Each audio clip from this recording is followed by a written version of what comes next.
এখানে দেবীপ্রসাদ প্রথম অধ্যায় বলেছেন যে মার্ক্সবাদ কেন ভারতের জন্য মানে প্রাসঙ্গিক। বলছে ভারত এক সময় তো ব্রিটিশদের অধীনে ছিল, সেটা অস্বীকার্য নয়।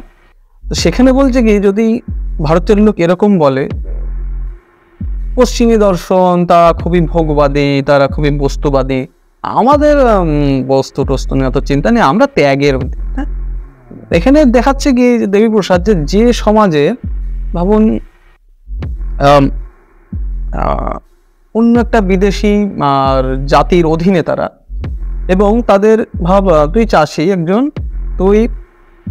তোকে কিছু চাষ করতে দিয়ে মানে চাষ করলি, তুই কোনো কারণে নির্দিষ্ট পরিমাণ শুল্ক বা কর দিতে পারলি না, দেওয়ার ফলে কি হলো, তোর বাড়ি আসলো, তোর থেকে জমি কেড়ে নিল, তোর গরু বাছার নিয়ে গেল, তোর বউকে হেনস্থা করলো, তোর বাবা ছেলে মেয়েকে চাকর মানে দাস বানিয়ে দিল।